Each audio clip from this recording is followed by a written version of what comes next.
Jean-Michel Potier, bonjour. Vous êtes à la fois dans le monde académique en tant qu'enseignant à l'IAE de Valenciennes, mais vous êtes surtout un praticien, chef d'entreprise et très impliqué dans une organisation patronale également.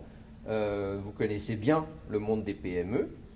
Beaucoup de PME sont des petites structures à moins de 50 salariés. Qu'est-ce qui fait que les PME ne passent pas ce seuil, d'après vous? Je pense qu'on peut répondre peut-être de deux ou trois manières différentes. Le premier élément le plus important pour comprendre cette difficulté à grandir, c'est d'abord de trouver les marchés qui vont permettre de développer l'entreprise. Et il est évident que les circonstances économiques actuelles ne favorisent pas beaucoup de ces petites entreprises et qu'il faudra certainement attendre des jours meilleurs pour favoriser cette éclosion. Le deuxième aspect qui me paraît très important, bien sûr, c'est un espèce de plafond de verre, qui est un plafond de verre réglementaire. Le déclenchement du passage du seuil des 50 salariés, de l'effectif de plus de 50, est terrifique, je dirais, en matière de gestion, notamment gestion de ressources humaines, d'obligations à la fois réglementaires et financières qui s'accumulent sur l'entreprise, et ce qui fait que ça n'est pas une croissance douce, c'est un véritable palier qu'il faut passer, et la hauteur de la marche est extrêmement importante. Et puis le troisième élément qui me paraît très important, c'est l'élément organisationnel.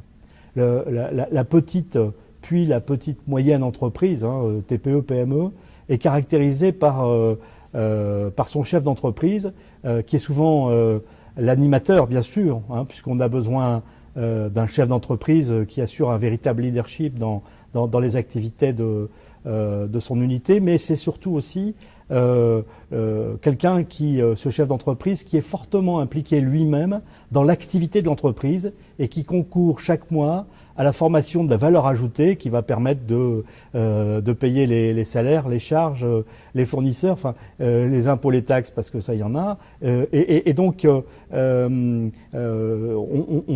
faire grandir l'entreprise, c'est un changement organisationnel radical, puisque ce chef d'entreprise qui est souvent très seul, dans une grande solitude, se retrouve obligé de remettre complètement en question son organisation et d'essayer de se comporter comme un grand, quoi. C'est-à-dire qu'il va falloir qu'il se structure, il va falloir qu'il puisse déléguer. Donc on change quand même radicalement de mode de gestion dans cette évolution, et je pense que c'est une explication aussi qui est très importante.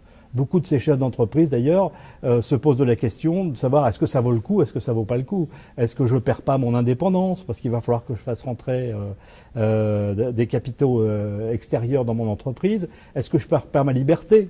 Vous savez, les chefs d'entreprise de TPE, PME, ce sont des gens qui entreprennent parce que pour eux, la liberté d'entreprendre, ça veut dire quelque chose.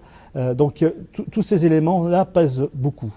Il est certain que dans ce contexte, la formation professionnelle peut jouer un rôle pour les y aider. Toutefois, il faut bien regarder comment cette formation peut venir en aide à ce chef d'entreprise qui veut développer son affaire.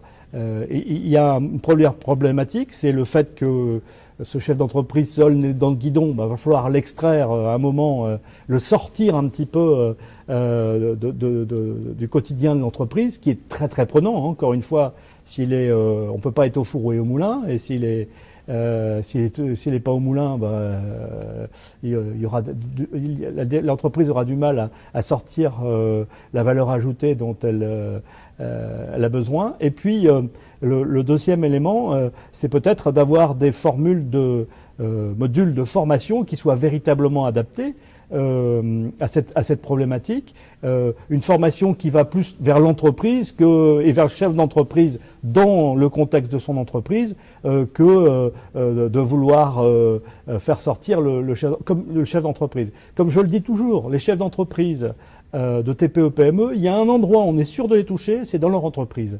Ailleurs, c'est toujours un peu plus compliqué. Et puis, deuxième aspect sur lequel là il y aurait encore beaucoup à dire, c'est sur l'aspect réglementaire.